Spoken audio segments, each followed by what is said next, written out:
Hi అండి. మీలో ఎంతమందికి ఇప్ప పువ్వు చెట్టు తెలుసు? తెలిస్తే కామెంట్ చేయండి అబ్బా. నేను మీ రేపల్లిలో రాధమ్మ. ఎలా ఉన్నారండి? ఐ హోప్ మీరందరూ బాగున్నారనుకుంటున్నా. అందులో నేను కూడా చాలా చాలా బాగున్నానండి. ఈరోజు ఎక్కడికి వెళ్తున్నామా అనుకుంటున్నారా? ఏం లేదండి, అలా జర్నీకి వెళ్ళామండి పని మీద. చూస్తున్నారు కదా, పచ్చటి ప్రకృతి నడుమ మా జర్నీ ఇలా సాగిపోతూ ఉంది. ఇందులో స్పెషల్ ఏంటో చెప్పమంటారా? మీకు స్పెషల్గా చూపించాలనుకున్నది ఇప్ప పువ్వు అండి. ఆ చెట్టు మేము వెళ్ళే జర్నీలో ఇప్పుడు మేము క్రాస్ అయ్యేది ఎక్కడ ఏరియా అనుకుంటున్నారా? గంగపూర్ జాతర మీకు ఐడియా ఉందా అండి? మా బెల్లంపల్లి వాళ్ళకు చాలా బాగా తెలుసు అండి గంగపూర్ జాతర. అదే ఏరియానండి ఇది. సంవత్సరానికి ఒకసారి వెంకటేశ్వర స్వామి వచ్చి ఇక్కడ కొలువై ఉంటాడని ప్రతి సంవత్సరం గంగపూర్ పుణ్యానికి అంటే సమ్మక్కల పుణ్యమైన టైంలో ఆ స్వామివారి జాతర జరుగుతుందండి. అక్కడ రథం కూడా లాగుతారండి. ఇది అక్కడ స్పెషల్. అక్కడ కనబడుతుందిగా వెనకాల చిన్నగా టెంపుల్, ఇదేనండి మా స్వామివారి టెంపుల్. ఆ స్వామివారికి కళ్యాణం జరుగుతుందండి అక్కడ ప్రతి సంవత్సరం. అక్కడ కొలువై ఉంటాడని తిరుపతి వెంకన్న స్వామి అంటారు. అది ప్రతిదీ ఒక భక్తునికి వరం ఇచ్చాడండి ఆ ఒక్కరోజు అక్కడికి వచ్చానంటానని. ఇదేంటి చూపిస్తున్నా అనుకుంటున్నారా? ఇదేనండి మన ఇప్ప పువ్వు. తెచ్చినప్పుడు ఎలా ఉండే, ఫ్రెష్గా ఉండే, ఎండినాక ఈ మాదిరి అవుతుందండి. ఇది కిస్మిస్ మాదిరి ఉంటుంది. చూసే ఉంటారు కదా. ఇప్పుడు మీకు ఆ చెట్టు చూపించడానికి వెళ్తున్నా. మేబీ ఫ్యూచర్లో ఇలాంటి చెట్లు ఉంటాయా ఉండయా డౌటేనండి. ఫ్యూచర్లో మనం ఏఐలో చూడాల్సి వస్తుందేమో. తాటి చెట్టు ఇలా ఉండేది, వేప చెట్టు అలా ఉండేది. అంతే అంటారా?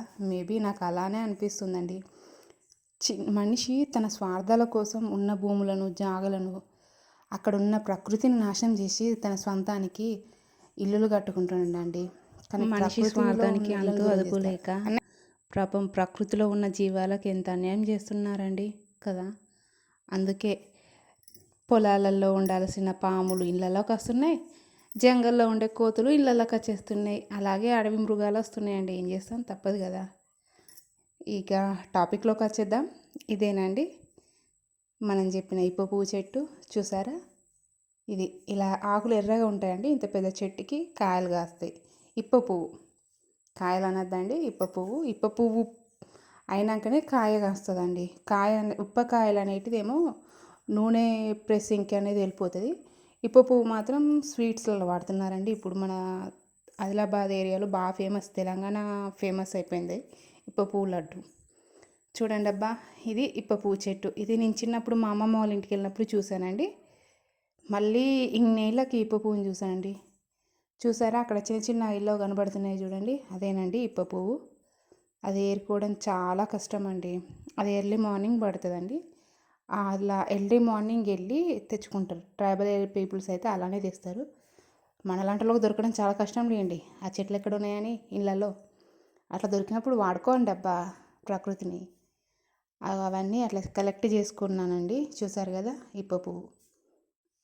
ఇప్ప పువ్వు గురించి ఒకటి ఏంటిదంటే నానుడి, మా వాళ్ళు అనంగా విన్నా. ప్రతి శివరాత్రి రోజు అంటే ప్రతి సంవత్సరం శివరాత్రి రోజు ఇప్ప పువ్వు పడుతుందట అండి. శివుని డొప్పలో ఇప్ప పువ్వు పడుతుందట. ఇప్ప పువ్వు కొన్ని చోట్ల శివునికి ప్రసాదంగా పెట్టే ప్లేసెస్ కూడా ఉన్నాయంట. నాకు తెలిసి ఇప్ప పువ్వు అదే శివరాత్రి టైంలో స్టార్ట్ అవుతుందండి. ఈ సమ్మర్లో విరివిగా దొరుకుతుంది. దొరికినప్పుడు వాడుకోవడం పెట్టండి. ఇవి చూసారు కదా, అది వరకు చూపెట్టినప్పుడు ఈ పువ్వు పొడుగ్గా ఉండే, ఇది మాత్రం చిన్నగా ఉన్నాయండి. అవి చూసారా, మనమే కాదండి మూగజీవాలు ఎలా తీసుకుని తింటున్నాయో. ఉంటానండి.